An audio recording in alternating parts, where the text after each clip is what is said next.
Olá, tudo bem? Seja bem-vindo a mais uma edição do podcast Máquinas Pensante, onde nós discutimos as várias temáticas atuais, contemporâneas, claro que ligando sempre à inteligência artificial, o que isso implica nas nossas vidas.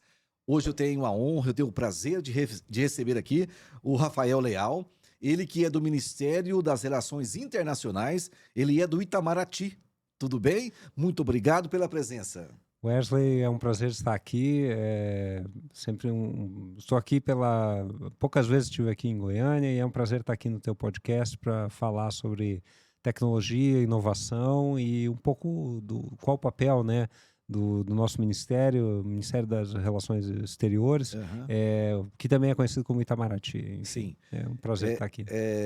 Sempre o senhor já conhece Goiânia, né? Já está sempre aqui? Olha, é a terceira vez que eu passo na cidade, é a É, primeira vez que eu consigo conhecer um pouquinho mais da cidade e tô sempre impressionado aí com uma cidade muito bonita, né? Planejada também e muito agradável. seja muito bem-vindo.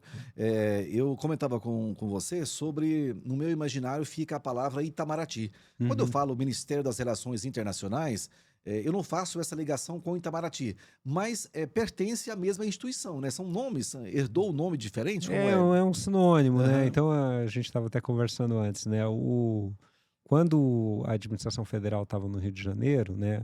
O Ministério das Relações Exteriores ele ficava fisicamente num aham, lugar chamado Palácio Itamaraty. sim. E aí pegou o nome, né, assim como a Casa Branca, sinônimo da presidência dos Estados Unidos e Aham, tal, o Palácio do Itamaraty, o Itamaraty ficou sinônimo de relações exteriores, do Ministério das Relações Exteriores. Aí quando a administração se muda para Brasília, eh, o palácio que o Niemeyer constrói para ser a sede do Ministério das Relações Exteriores também foi chamado de Palácio dos Arcos ou Palácio Itamaraty. E aí o nome pegou, né? Itamaraty. aham. É Enfim. porque as televisões falam muito Itamaraty, né? Sim, No Palácio Itamaraty, e isso acaba ficando na cabeça da gente, né? exatamente, Mas o que é exatamente. exatamente? O que que esse ministério é responsável, mundialmente, né? O ministério diz que é das relações internacionais. É. Nesse mundo nosso hoje muito globalizado, eu acho que tem muitas coisas a serem tratadas, não é isso? O Itamaraty tem como função, né, executar a política externa brasileira, né? Então, toda a parte internacional, toda a Aham, agenda que tem a ver com relações internacionais, ela passa pelo Itamaraty, né? aham, Então, nós temos dentro do Ministério diversas áreas que atuam quase como um espelho da esplanada, né? aham, Então, a gente tem uma área que cuida de direitos humanos, né? A vertente internacional, uma área que cuida de governança da internet, por exemplo, toda essa questão de regulação da inteligência artificial hoje. Tem uma área que cuida da promoção da ciência, tecnologia e inovação, que é justamente a área que eu estou hoje como chefe no uhum, Itamaraty, né, a divisão de ciência, tecnologia e inovação, que tem como objetivo, né, essa área específica, promover a imagem do Brasil como nação inovadora. uhum. Esse é um objetivo. Não é dourar a pílula, não é dizer que nós somos bons e tudo, mas Sim. tem algumas áreas que nós somos muito bons, né? Por exemplo, aqui no estado de Goiás, a gente tem o CEIA, né, o Centro de Sim, Excelência em Inteligência Artificial, da UFG. né, o UFG. Então, mostrar para o mundo as áreas em que a gente se destaca para trabalhar essa imagem que se tem do Brasil, para que ela vá além dos estereótipos conhecidos. Sim, Então, trabalhar a imagem de um Brasil nação inovadora, nação que certo. produz inovação. A outra é fomentar essas parcerias entre os atores de inovação aqui do Brasil e os internacionais, para que eles possam juntos construir algo que isoladamente não conseguiriam. Então, acabei entrando um pouco nessa área, mas dentro do Itamaraty, tudo isso para dizer que dentro do Itamaraty a gente tem um pouquinho de cada área, Sim. né? Direitos humanos, ciência e tecnologia, assistência consular, né? Ajudar os brasileiros que estão tendo problemas no exterior, às vezes perdeu um passaporte, às vezes Aham. foi roubado, algo assim. Tem toda uma área política, né? Toda uma agenda em relação à ONU e a outros organismos internacionais. É um pouco a função principal do Itamaraty é atuar nesses foros internacionais. Então dá para a gente fazer um podcast aqui para falar só sobre a atuação do Itamaraty, né? Excelente, mas já deu uma clareada para a gente aqui, Ah, né. que bom. O senhor disse aí de, importar tecnologia, exportar tecnologias, né. A gente importa mais ou exporta mais tecnologias atualmente? Depende da área, né? Mas É. eu acho que o que a gente tenta trabalhar é promover os dois lados. Então, Aham. de um lado, é muito importante a gente tentar abrir mercados para que o Brasil seja fornecedor de tecnologia de ponta que ele produza, Aham. né? Seja em alguma área específica. Por exemplo, a gente é muito forte no que a gente chama de tecnologias agrícolas, né? Agritechs. Certo. E aí o estado de Goiás, então, pela É referência. vocação no agronegócio, tem uma vocação quase natural para isso. Mas, então, de um lado, abrir mercado para a gente exportar e ganhar mercado com tecnologias de ponta que a gente produz aqui. Outro lado, que é o que a gente chama até da internacionalização dentro de casa, digamos assim, Sim. é o que também a gente estava até conversando hoje com a equipe aí do governo do estado. Por exemplo, como é que a gente traz startups, empresas inovadoras que tenham tecnologias ou pessoas muito capacitadas que tenham ideias interessantes para dentro do Brasil, um programa de atração de talentos para Sim. que eles venham empreender e criar empresas, gerar emprego aqui no Brasil, atendendo demandas da indústria brasileira ou tentando resolver problemas brasileiros. Então, Aham. tanto a gente ir para fora, ocupar um espaço, quanto trazer boas ideias, né? Ou como tem um tipo de visto que os Estados Unidos têm, que eles chamam de visto de gênios, né? Para atração de talentos Sim. muito específicos, né? A gente buscar também fazer isso aqui, né? Em que áreas que o Brasil pode se beneficiar de mão de obra qualificada que queira empreender aqui e atender a problemas, dores do Brasil, né? Então, essa internacionalização vai nos dois sentidos, Nos dois assim. sentidos. Como que o Itamaraty, ele influencia diretamente a vida dos brasileiros? Assim, olha, porque eu ouço falar, é isso, é aquilo, mas e como Uhum. é que chega isso até a minha casa, né, até a minha família? Pô, ótima questão, ótima questão, Wesley. Bom, vamos lá. Em várias áreas, Aham. né? Eu acho que a mais imediata é a questão consular. Sim. Então, né, você vai viajar. Vai viajar para um país, precisa de um visto. Pode ou não precisar de visto. Essa questão, ela é negociada Entre os entre os países. países. Quem Certo. inicia geralmente essa negociação, quem faz essa negociação é o Itamaraty. Sim. Então, muito com base a gente trabalha muito com base da reciprocidade. Então, Sim. se um país ele exige o visto dos brasileiros, a gente vai exigir o visto daqueles nacionais para que eles venham para cá. Sim. E isso pode ser negociado. A gente conversa com os representantes daquele país. Olha, será que há espaço para a gente ter uma isenção de vistos? Aham. Então, hoje, por exemplo, a gente pode viajar com passaporte brasileiro para a Europa, não precisa de visto para ficar, se não me engano, 3 meses, 6 meses. Uhum. E a gente tenta construir essas pontes com vários países. Então, essa é uma primeira parte do acesso a outros países. Outro é uma assistência emergencial quando você está no exterior. Então, de novo, né, se você vai fazer uma viagem para a Teve um Índia, para a acidente lá, alguma Europa, coisa? um acidente ou uma coisa mais simples, né? Foi roubado, Sim. furtado, tá sem o O passaporte, cartão né? meu foi roubado, o Como é que eu passaporte? volto, É. né? É, a embaixada ou o consulado naquele país Hã. emite um documento para que você possa retornar ao Brasil. Então, isso também é uma coisa muito imediata. Cooperação educacional. Você trabalhou, se formou numa universidade aqui. São negociados também acordos de validação de diplomas. Claro que isso é feito pelas universidades, mas quem cria essas pontes, quem tenta colocar os atores em contato, é a embaixada, o consulado que está lá Sim. naquele país, né?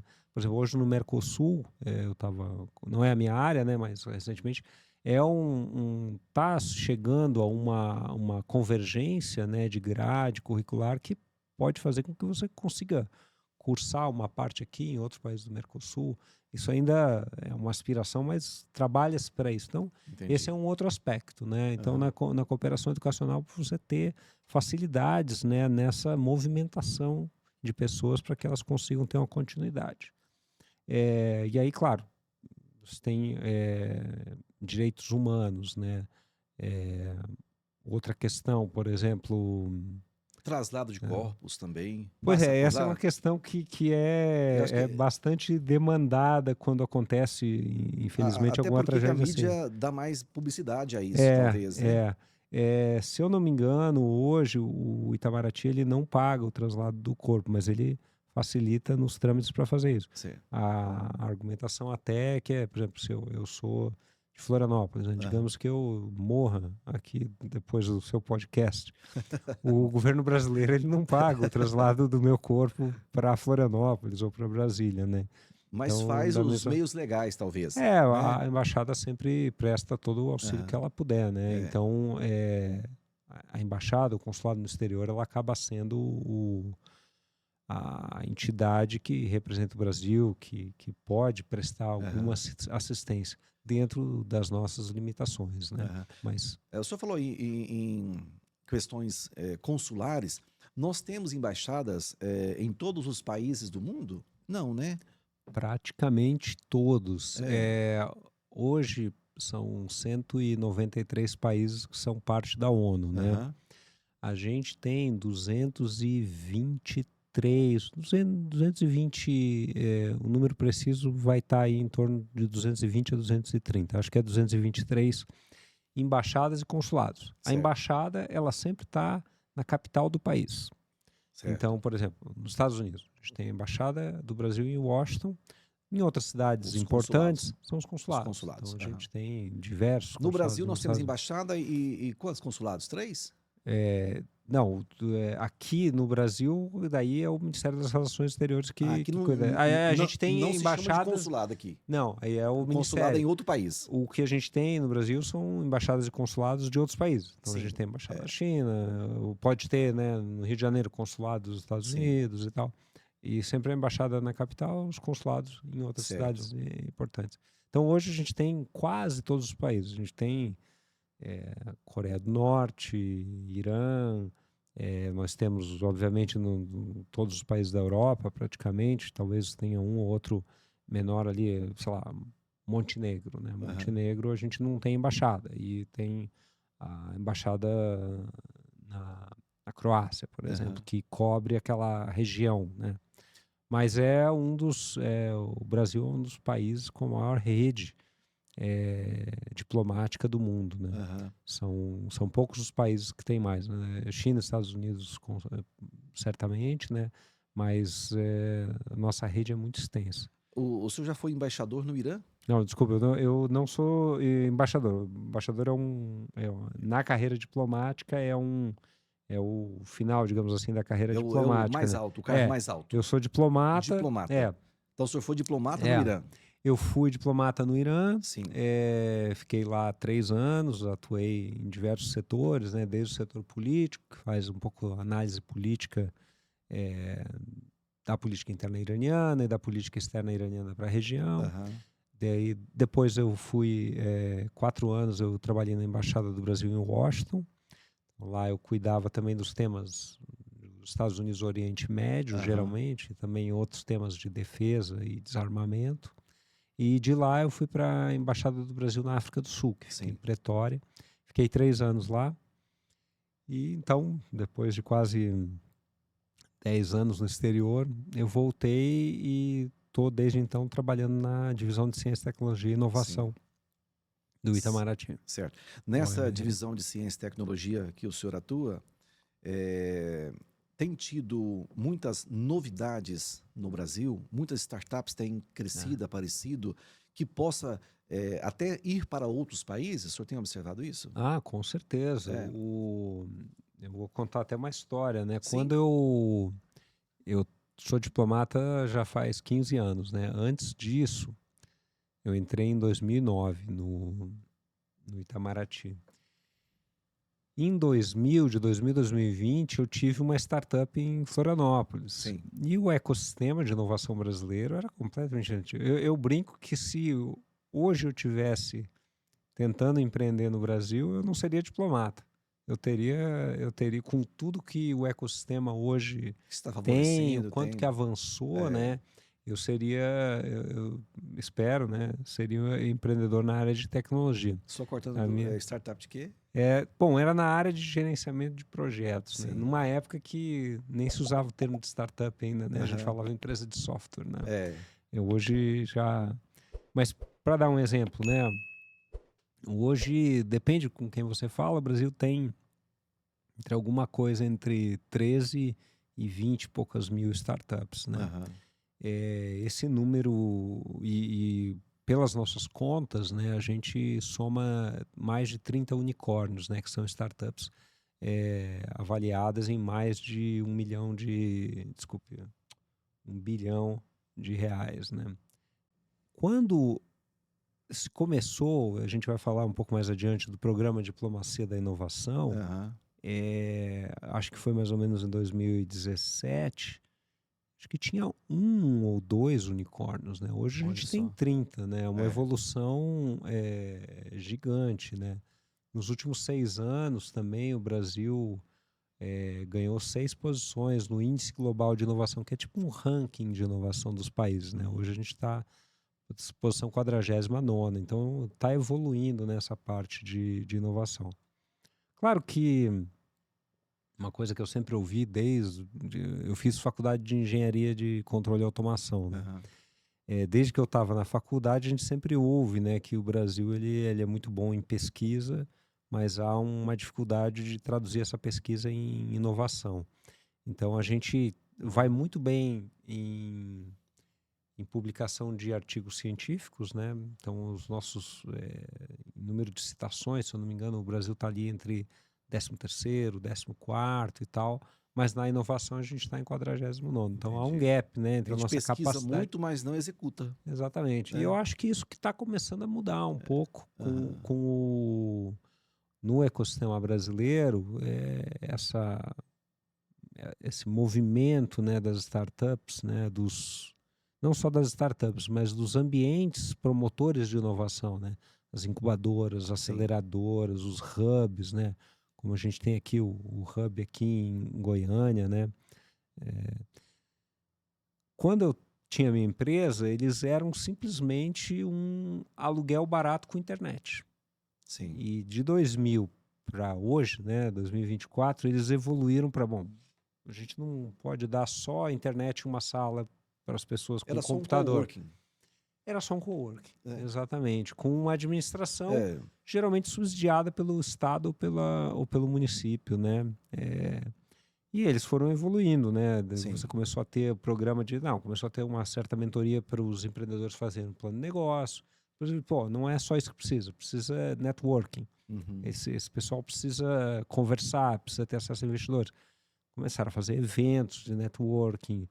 Não é só isso, tem que ter acesso a uma rede de investidores. Sim. Como é que vai trazer investimentos? Então, o tipo de serviço que uma incubadora tecnológica prestava em 2000 e presta hoje é impressionante, assim, a evolução, né? O que é hoje, né, no Recife Porto Será que Digital. essa evolução ela é uma demanda que veio num movimento mundial? Ela começou a ser mundial essa demanda? Essa melhoria que o senhor está dizendo aí, né? Uhum. Era só um cowork, de repente hoje não é mais. Hoje é um hub hoje de inovação, é um ecossistema de inovação. De onde esse crescimento É. apareceu? Por que esse crescimento desse modelo de inovação? Uhum.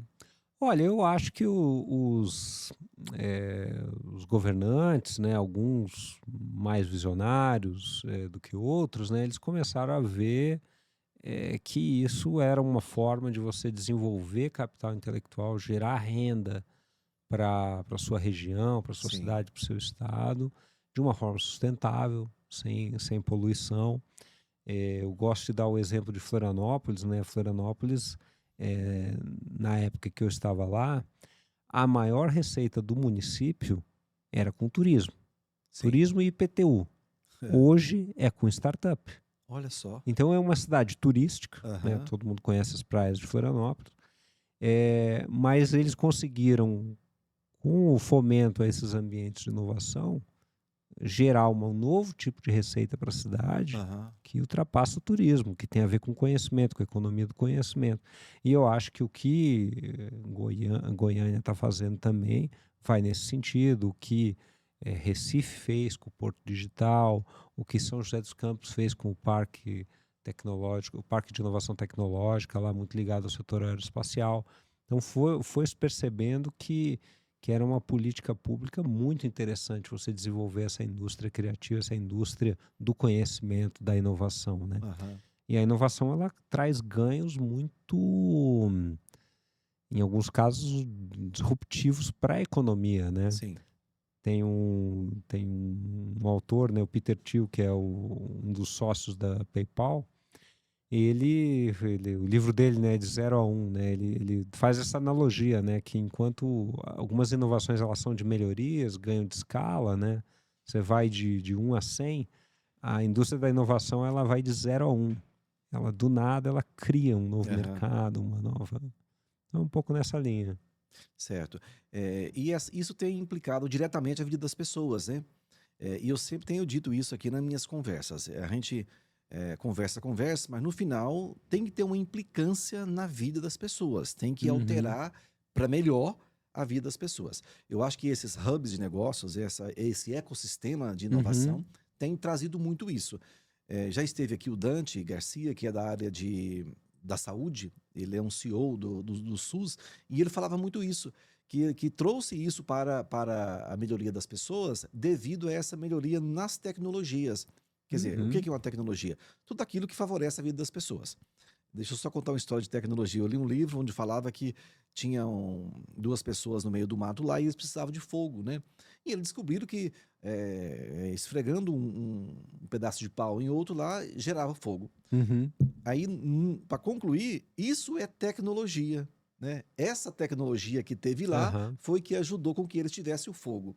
Então é nesse sentido que a gente discute sempre tecnologia, se melhora ou não a vida das pessoas. Uhum. Acho que é para isso que o Ministério das Relações Internacionais, através do seu departamento, tem feito, não é isso? É isso que a gente tenta fazer, É. né? E acho até o Brasil ele tem uma política em relação eu não vou nem dizer da tecnologia em geral, mas até em relação à inteligência artificial, Aham. que ela tem que ser uma inteligência artificial emancipadora, Sim. que melhore a vida das pessoas, que traga um benefício concreto para a qualidade de vida das pessoas. Hoje a gente tem, né, uma grande concentração dos benefícios, né, e da geração do conhecimento da inteligência artificial num número muito reduzido de países e ainda num número ainda mais reduzido de empresas. O que o Brasil tenta hoje é tentar, e isso está um pouco refletido, né, no Plano Brasileiro de Inteligência Artificial, é trazer uma inteligência artificial que seja, como é o lema, né, a IA para o bem, né, Aham. para o bem de quem? Da sociedade, dos brasileiros, do mundo, né, Sim. que ela seja uma inteligência artificial que respeite os direitos, a privacidade, os direitos autorais e ao mesmo tempo que emancipe a pessoa, né, não, como você comentou, tem que ser para melhorar, melhorar a qualidade de vida dos brasileiros, né? Sim. Vamos falar do Plano Nacional de Inovação? Vamos, o Tem que... muito o que falar sobre ele? Bom, é, Ele é um projeto, ele é gerenciado, a curadoria é do Ministério. então, não é do Ministério das Relações Exteriores, Certo. né?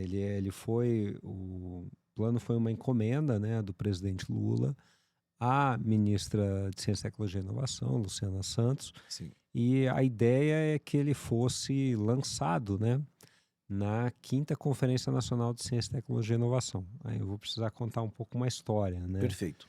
É, hoje a gente tem uma política de ciência, tecnologia e inovação e você tem, para implementar essa política, você tem uma estratégia de ciência, tecnologia e inovação. Sim. Nós tínhamos uma estratégia que vinha até esse ano, 2024. E começou-se um movimento, né, de revisão dessa estratégia. Com o novo governo que chega, foi feito um processo de revisão. Como é que foi feito a revisão dessa estratégia, né, o lançamento da nova estratégia de ciência, tecnologia e inovação nesse governo? Foi feito um processo de conferências. Sim. Então foram feitas eu não lembro agora, os números são uma coisa como 100 e poucas conferências, ou até mais do que isso, sobre diferentes temas de ciência, tecnologia e inovação. No caso do Itamaraty, a gente realizou uma conferência de internacionalização da ciência, tecnologia e Aham. inovação, parceria com o Ministério da Ciência e Tecnologia, né, a MCTI, Então, dessas conferências, cada conferência temática, ela trouxe recomendações. Sim. Então, por exemplo, olha, na ciência e tecnologia, na internacionalização, a gente deve buscar parcerias estratégicas, tem que pensar compartilhamento de grandes infraestruturas, etc. Essas recomendações todas, elas foram trazidas para a 5ª Conferência de Ciência, Tecnologia e Inovação, que foi a aglutinação de todo esse esforço. 5ª por quê? Porque em outros governos, lá no primeiro governo Lula, teve a primeira, a segunda, a terceira e a 4ª, acho que foi há 14 anos, se eu não me engano, né? Então, essa 5ª conferência foi o local em que culminou todas essas recomendações. Certo. Para quê? Para dar as diretrizes da nova estratégia brasileira de ciência, tecnologia e inovação. Como esse evento estava marcado ali para o final de agosto, se eu não me engano, o presidente Lula encomendou para a ministra Luciana Santos o Plano Brasileiro de Inteligência Artificial. Certo. Então, a gente já tinha uma estratégia brasileira, né, de inteligência artificial que precisaria ser revista. E o plano foi um pouco esse exercício de revisão. Ela continua sendo revista, mas o plano foi apresentado, né, para o presidente Lula nessa conferência, o Plano Brasileiro de Inteligência Artificial. E ele tem o Plano Brasileiro, né, o PBIA, né, como seria a sigla, ele tem eixos, né, ou projetos de curto prazo e projetos de longo prazo. Sim. Então, nesses projetos de curtíssimo prazo, eles são já iniciativas de inteligência artificial que já estejam gerando resultado para o povo brasileiro, ou que tem potencial de gerar resultado no curtíssimo prazo.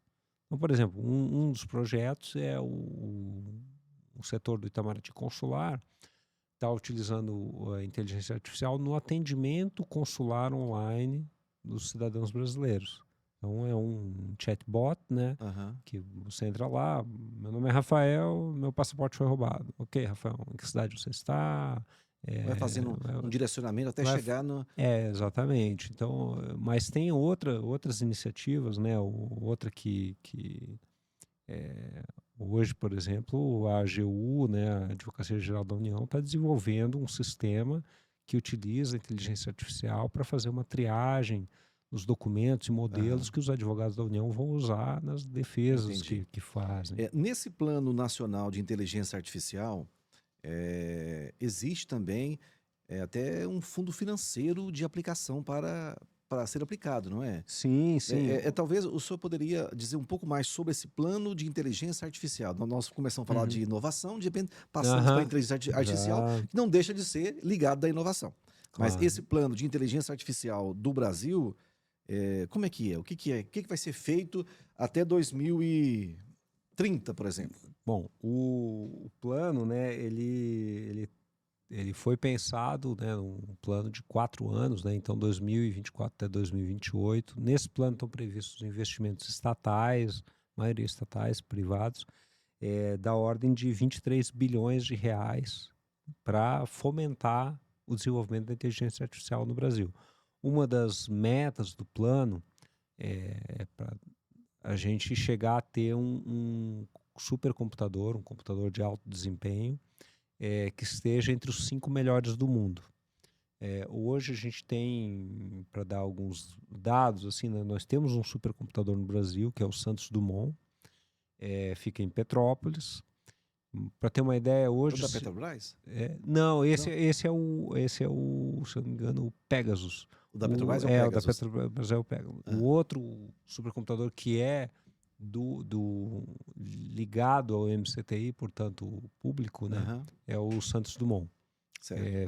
Mas temos mas, por exemplo, hoje um supercomputador seria usado para você treinar um modelo, um LLM, né, um modelo de linguagem que hoje é utilizado pelas inteligências artificiais generativas, né? Então, um dos pontos desse plano, com dinheiro, seria montar um supercomputador desse no Brasil.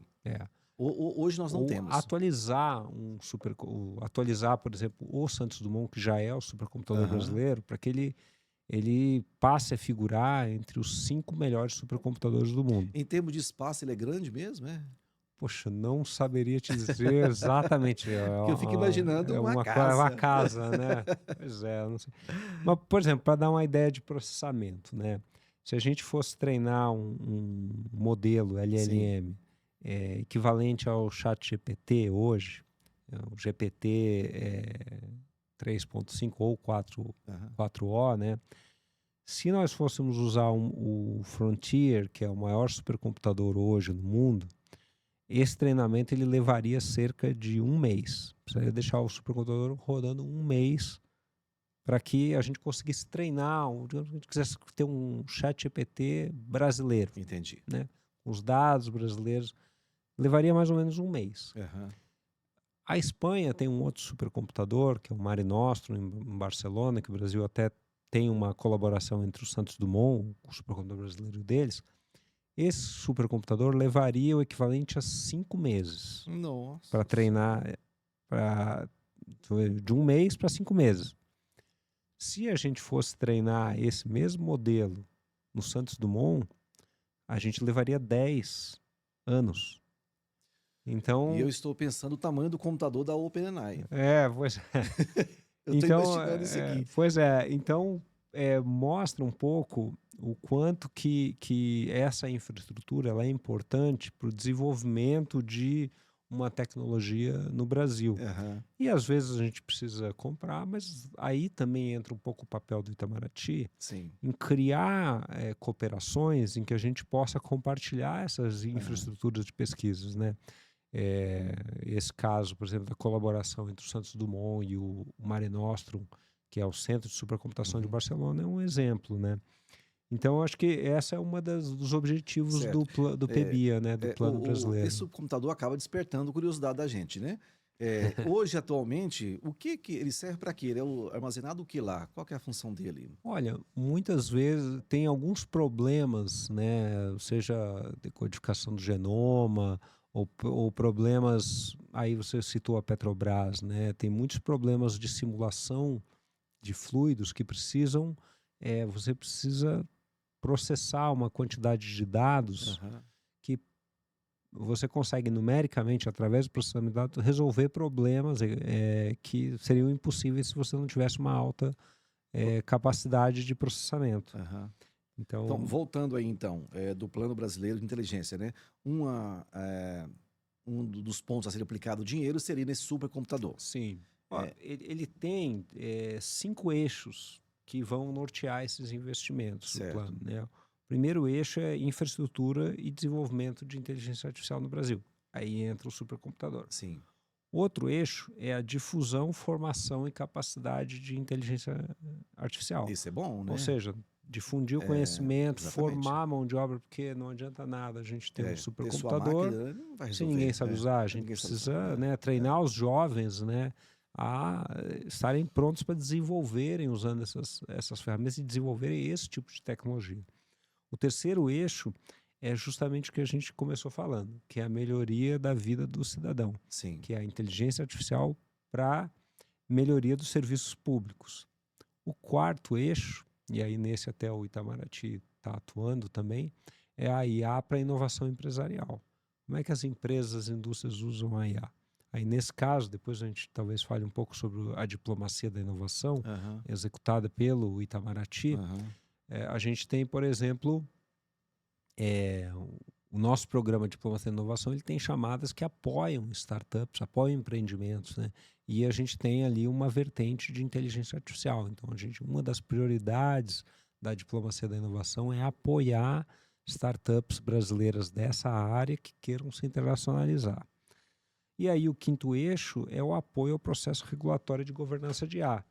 Porque também, eu vou dar um exemplo que até o chefe de gabinete da ministra Luciana Santos deu, né? A gente tem hoje, muita gente, né, já usa o ChatGPT. E se você perguntar, eu não sei se agora, nessa última versão, está assim ainda, mas antes, se você perguntasse para o ChatGPT, quem inventou o avião? Não vai ser o Santos Dumont. Porque os dados usados não são os brasileiros, Sim. são os dos Estados Unidos. Sim. Então, quando a gente pensa no desenvolvimento de uma IA que faça sentido para o Brasil, é um pouco nesse sentido, né? Entendi. O Santos Dumont, quando ele foi voar, ele pediu para o Cartier desenvolver um relógio que ele pudesse ver enquanto ele estava voando. E aí nasceu o relógio de pulso, que foi um desenvolvimento feito pelo Santos Dumont, em parceria com o Cartier, né? Mas também, se você perguntar para o ChatGPT quem inventou o relógio de pulso, não vai ser essa a resposta. Entendi. Então, é Porque um ele não pouco. não tá alimentado dessa Não está forma. alimentado dessa É, forma. Então, de novo, volta lá na questão da gente ter um supercomputador para a gente poder treinar um modelo que seja adequado para a realidade brasileira, né? Para os nossos valores, para a nossa língua, sim. né? Então, E isso com 4 anos. 4 anos. Esse É, é a o meta, projeto né, que foi inicial, a meta são colocada, 4 anos. exatamente. Mas, então, um outro processo, eu falei dos 4 eixos, né? E o quinto seria esse apoio, né, no Aham. processo regulatório da IA.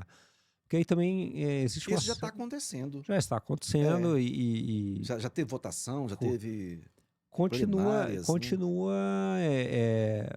A gente tem enfim, existe, né, um PL, um projeto de lei relacionado à inteligência artificial, mas ele ainda está em debate. É Tá em muito debate. cedo para se falar qualquer coisa. Mas não corre o risco de as pessoas que vão debater inteligência artificial não entenderem da inteligência artificial? Eu acho que hoje tanto o Congresso quanto a Casa Civil, né, buscam ouvir Buscam, né? especialistas, né, tanto que no esforço que está sendo feito, né, pela Casa Civil para reunir as diferentes Aham. visões dentro do governo de como deveria ser essa regulamentação para levar ao Congresso a posição do governo federal, né, dizer, olha, do ponto de vista do governo federal, Aham. a gente entende que esses são pontos a terem atenção. O, então, nesse papel, nesse cenário, o Itamaraty, as Relações Exteriores, até foi convidado a subsidiar, a opinar, digamos assim, numa área muito específica de nicho, que é o quê? É ver o que foi feito no mundo. O que que a União Ah, Europeia tá. fez, o que que a Argentina está fazendo, o que que os Estados Unidos está fazendo, o que que a França, a Alemanha fez. Então, o Itamaraty, com essa rede que a gente conversou, né, 220 embaixadas e consulados, são como radares para ver o que está acontecendo no mundo. E o que vocês E o que descobriram? tem um pouco de tudo, né? É? Você tem, existe uma busca, né, na regulação da inteligência artificial.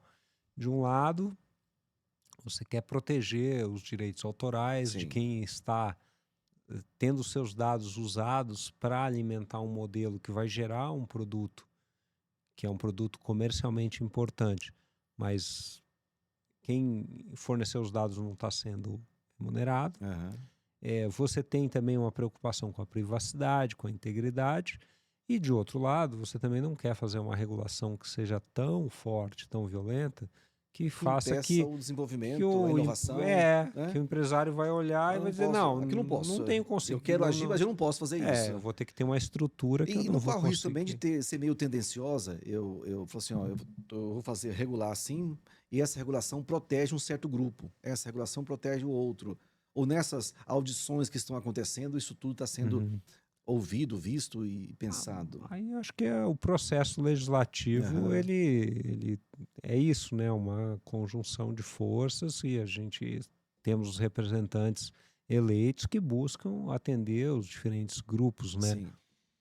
Vai ser perfeito? Não sei, né? Mas é o processo democrático, né? Aham. Então, sempre, como é que é? Pode correr esse risco? Como é Pode. que é a frase do Churchill, né? Não lembro agora como é que é. A democracia é o pior sistema de governo, mas ele é melhor que todos os outros. Uma Alguma coisa coisa assim. assim, né? Eu não lembro agora. E a diplomacia da inovação? Vamos lá. Então, Esse dá outro podcast, que o senhor falou, né? poxa, mas esse é o podcast mais interessante. A diplomacia da inovação, o Itamaraty, né, o Ministério das Relações Exteriores, desde 2017, ele percebeu que ele fazia algumas ações de promoção tecnológica, de cooperação tecnológica, e decidiu reunir essas ações num programa, numa vertente da diplomacia que hoje é chamada de diplomacia da inovação. Sim. ela tem, eu falei um pouco de um dos objetivos, que é fazer com que o Brasil seja visto como uma nação inovadora em algumas áreas de fronteira do conhecimento. Então, temos 3 objetivos. Primeiro, Brasil, nação inovadora, reforçar Sim. essa imagem. Segundo, criar pontes entre os pesquisadores, atores, inovadores brasileiros e suas contrapartes no exterior. Sim. E o quarto é instigar os agentes de inovação brasileira a se internacionalizarem, para que eles já Tá. sejam Já nasçam já com essa born ideia. global, exatamente, Isso, já born nasçam com a global. ideia de que, Exatamente. olha, eu tenho aqui uma solução que é local, mas ela pode ser internacional. Isso. Então, são esses 3 objetivos. No primeiro, Brasil como nação inovadora, eu sempre digo, né, para todo mundo, poxa, se eu vou comprar esse relógio, se eu vou comprar um celular, e eu me pergunto, onde é que foi feito esse relógio? Onde é que foi feito esse celular? Essa decisão afeta a minha decisão de consumo? Se eu te disser, ó, eu tenho um celular aqui, ele é feito pela Apple. Ele é feito por uma empresa, Pela Samsung. não sei, Samsung, para não citar marcas, né? Mas Aham. isso é o que a gente chama do efeito país de origem. Então, onde foi feito afeta a minha percepção de qualidade daquele Entendi. produto. Excelente. E hoje Isso. a gente tem uma marca Eu Brasil vou até repetir. Onde foi feito afeta a minha percepção de de qualidade. qualidade. E que Muito. não necessariamente ela está. Se a gente fosse fazer uma análise objetiva do negócio, se a gente medir capacidade de processamento, tempo de resposta, design, não necessariamente essa nossa avaliação ela vai ser precisa. Ela vai ser exata. Exatamente. Não vai Então, ser. o que a gente percebe hoje é que o Brasil ele tem uma marca muito forte Aham. em relação à praia, ao futebol, a outras coisas muito bonitas, muito belas, mas a gente ainda não tem uma marca relativa à inovação. Ainda não, por O exemplo, cara bater no peito e falar assim, não, esse aqui é do Brasil, ó. Nossa, é do exatamente, Brasil? Então é beleza. exatamente. Então a É. ideia é que, por exemplo, esse ecossistema de 20 mil startups, 360 parques e incubadoras que a gente tem no Brasil, né? 30 unicórnios, pouca gente sabe disso. Aham. Vou dar um exemplo que eu acho que exemplifica esse meu ponto. Existe uma máquina, né? Um acelerador de partículas, né? Sim. Isso é uma máquina usada. Você pega umas partículas, acelera elas e faz elas colidirem contra um objeto ou uma parede. Isso gera um brilho e com esse brilho você consegue analisar aquela estrutura. O que é isso? É tipo um microscópio de altíssima definição, de resolução nanométrica. Bom, a Suécia desenvolveu um acelerador de partículas, existe primeira, segunda, terceira e quarta geração. Desenvolveu de quarta geração. O Brasil ia construir um. E através da cooperação internacional, com esse consórcio de cientistas que trabalham nessa área, eles falaram, poxa, por que o Brasil não desenvolve um de quarta geração? Sim. E a gente desenvolveu. Então hoje, nesse nicho, né, de aceleradores de partícula para exame de partículas, o Brasil e a Suécia têm aceleradores de quarta geração. Na União Europeia tem um consórcio europeu, não é de um país, mas é do europeu, que tem um também. Aham. E é isso. Estados Unidos não tem, China não tem. Então a gente está na vanguarda disso aí. E teve isso fica em Campinas, no CNPEM, né, o Centro Nacional de Pesquisas de Energia e Materiais, se não me falha a sigla.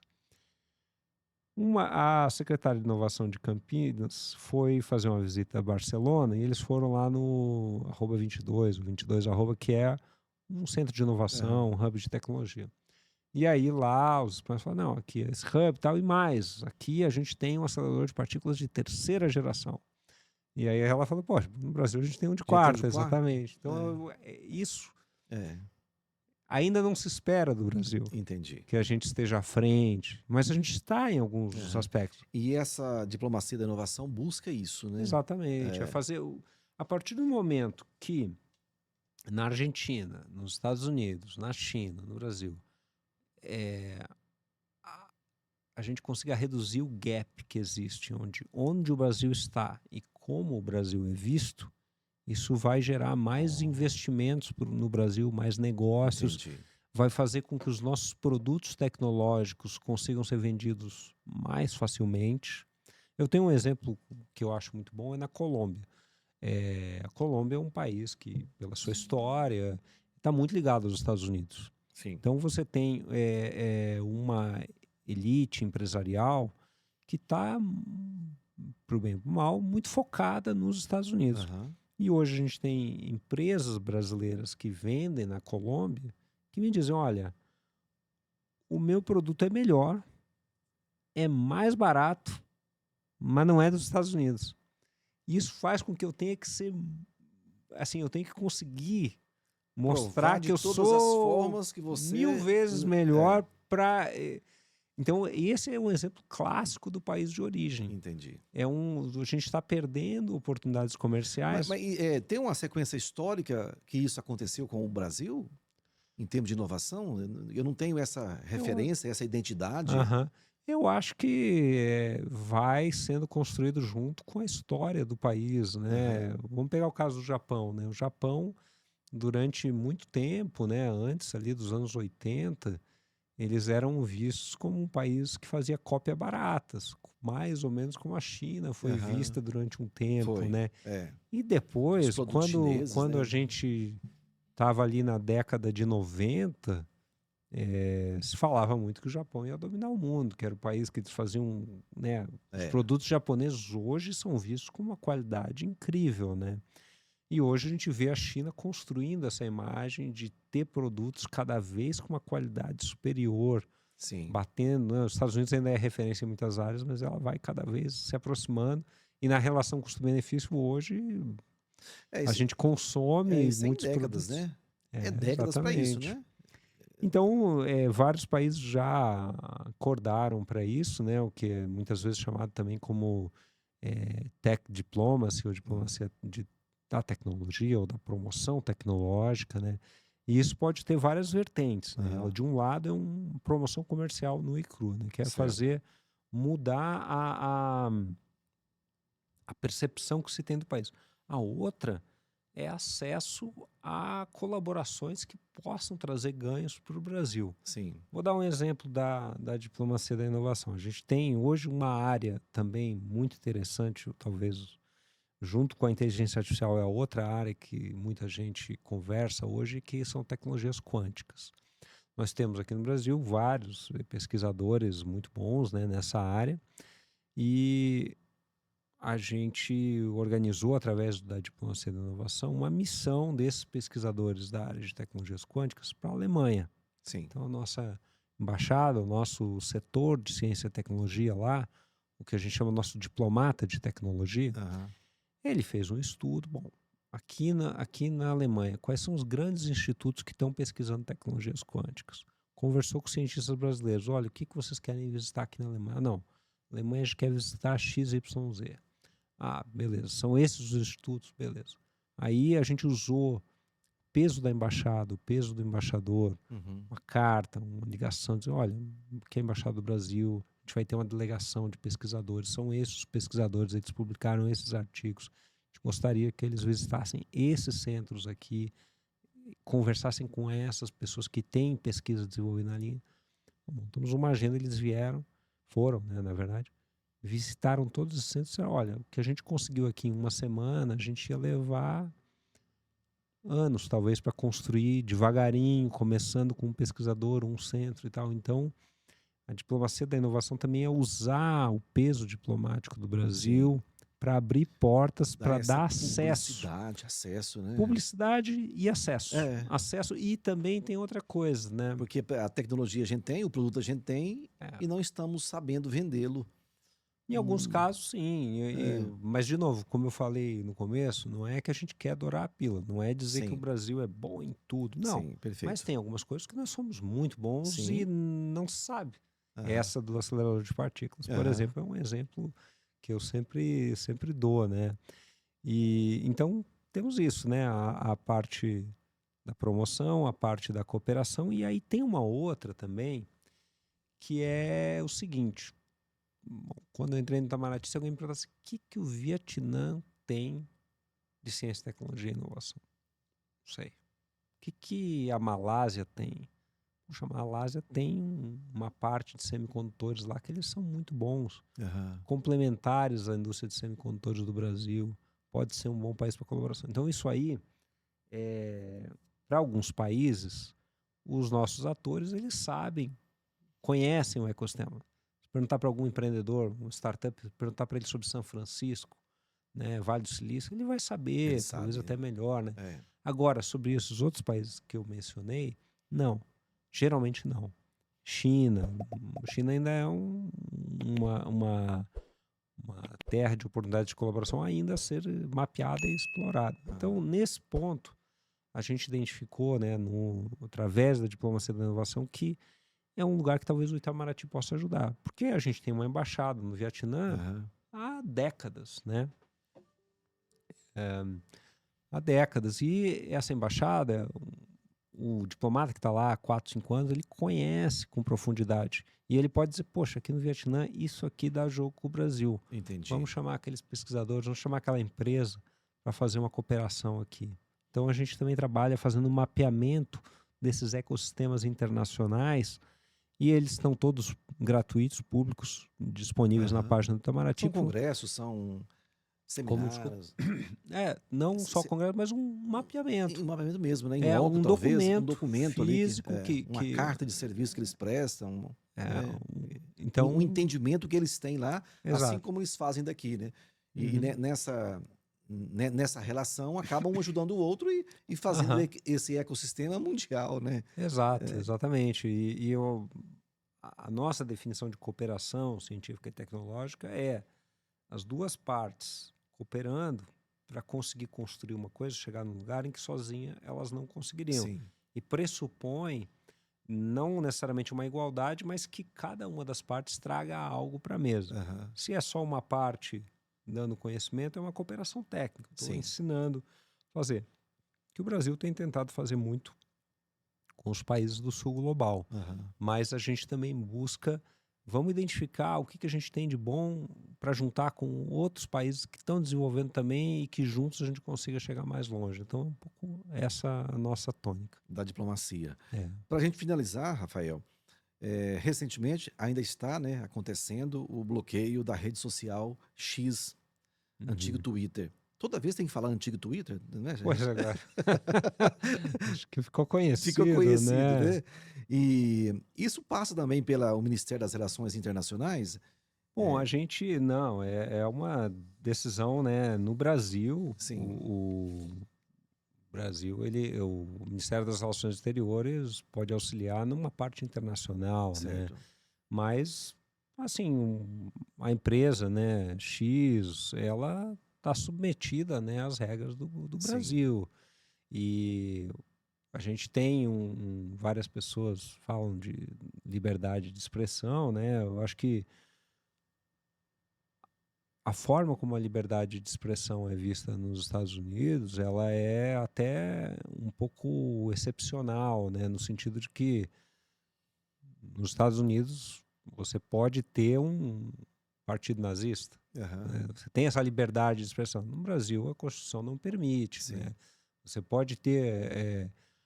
a questão da liberdade de expressão ela está acima de outros valores, como a proteção dos grupos, da pessoa, da dignidade. A Constituição brasileira não permite isso, né? E aí a questão do X existe uma decisão, né, Suprema, né, do STF, que não foi cumprida, né? Uma empresa estrangeira no Brasil teria que ter um representante legal. A partir do momento que não tem, foi aplicada uma sanção e não é que o X foi... opinião minha, né? Não estou falando aqui em nome do Itamaraty.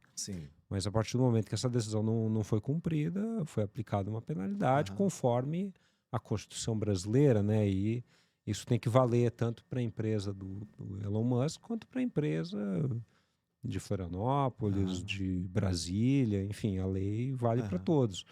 Não é que o X foi expulso, ele está suspenso enquanto não cumprir a decisão judicial. Então, nesse caso da suspensão do X, o Itamaraty teve alguma alguma ação? Chegou alguma coisa para vocês lá ou não é mesmo o âmbito? A gente faz a interlocução, né, Sim, com o exterior. sim. Então, se chega alguma comunicação dos Estados Unidos para a gente, ou a gente também faz análise, bom, como é que isso está repercutindo nos Estados Unidos ou Aham. algo assim. Mas na decisão judicial aqui Nada, né? não nos É, cabe, não né? passa por. Exatamente. Não, não, Exato. não Então cabe a acaba vocês. sendo é uma questão da. Quando que você vai estar em Goiânia novamente? Olha, eu espero o quanto Breve. antes. Eu estou adorando. Queria aqui registrar, né, o agradecimento ao governo de Goiás que nos Perfeito. convidou e está tendo essa parceria com o Itamaraty. A gente, no Itamaraty, com a Diplomacia da Inovação, a gente quer ajudar todos os estados brasileiros, todos os agentes do ecossistema a se internacionalizarem.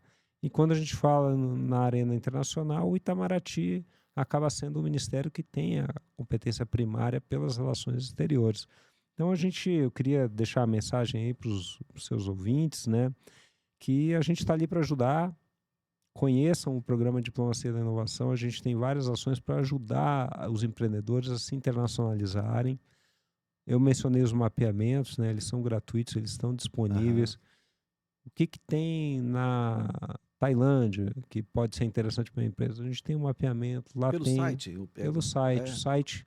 No site Ministério das Relações Exteriores, seção Ciência, Tecnologia e Inovação, Aham. ou dá um Google, Sim, Programa é, Diplomacia da é. Inovação, vai cair Certo. na nossa página ali que tem mais explicações. Quando voltar, já está agendado novamente, Muito tá? obrigado. Olha, eu agradeço a sua hospitalidade, o seu convite. Espero voltar aqui no podcast mais vezes. Aí, sempre que eu for convidado, estarei aqui. Foi um Com prazer. certeza. Dê um abraço ao Guilherme, agradeço ele também, tá? Ah, Muito obrigado, eu tá que bom? agradeço, Muito hein? sucesso lá no Ministério, no seu departamento lá, E e muitas inovações, tá bom? parabéns, irmão. O seu podcast já é uma inovação aí que a gente acompanha. Muito obrigado. Obrigado. Obrigado, pessoal. Até já.